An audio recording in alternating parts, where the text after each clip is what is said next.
বর্তমানে মালটাতে কিন্তু ফুল আসা শুরু হয়ে গেছে, এটা অনেক তেজি হয়ে গেছে, যার কারণে এখনো ফুল আসে নাই, তবে চলে আসবে এরকম ভাব আসছে। তো এই গাছটিতে যদি দেখাই, এটিতে আপনার তেজ কম রয়েছে, তেজি কম হয়েছে, যার কারণে আপনার কুশিগুলো আগে বের হওয়ার আগে দেখবেন প্রচুর ফুল চলে আসছে এটাতে। তো আমরা অনেক আগেই বলছিলাম, আমি দুইটা মালটা গাছ লাগাইছি, দেখতে পাচ্ছেন এখানে একটা এখানে একটা। এগুলো আমরা লাগাইছি 36 ইঞ্চির বেড, ডায় হচ্ছে 36 এবং হাইটে রয়েছে আপনার 10 ইঞ্চি। এই বেডগুলো দেখেন, আমরা কিন্তু এই মালটা গাছের পাশাপাশি বেগুনের গাছগুলো লাগাই রাখছি। বেগুনের গাছগুলো অনেক সুন্দর হয়েছে, এখানেও যদি দেখেন অনেক সুন্দর হয়েছে, বেগুনও এগুলো আসছে। বেগুন কিন্তু আমরা হারভেস্ট করতেছি, অর্থাৎ রমজান মাসে বেগুনের দাম বাড়ার কারণে আপনার কিন্তু ওই যে মিষ্টি কুমড়ার বেগুনিটা খাইতে হবে না, আপনি বেগুনি দিয়ে বেগুনি খাইতে পারবেন। আপনার ছাদে যদি একটু জায়গা থাকে, এরকম আপনার সবজি বেটে আপনার প্রয়োজনীয় ছাদ বাগানের পণ্য অর্ডার করতে আমাদের ওয়েবসাইট ভিজিট করুন।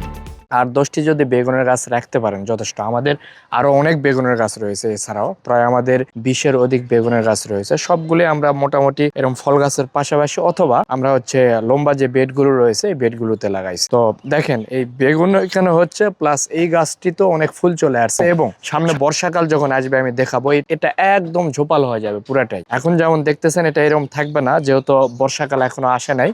তো আর কিছুদিন পরে এটা আসবে বর্ষাকাল, তখন দেখবেন পুরাটাই ঝোপাল হয়ে গেছে এবং প্রচুর পরিমাণে মালটা এখানে ধরেছে। তো যার কারণে সবজি বেডগুলোতে যদি আপনারা ফল গাছ লাগান, তো ফল গাছের পাশাপাশি খুব বেশি লাগানো যাবে না, আপনার বেগুনের গাছ বলেন আর টমেটো বলেন 2 থেকে 3টা আপনি লাগাই দিতে পারেন। এতে করে আপনার একটি বেডেই 2টি ফসল পাবেন, একটা হচ্ছে ফল, একটা হচ্ছে সবজি।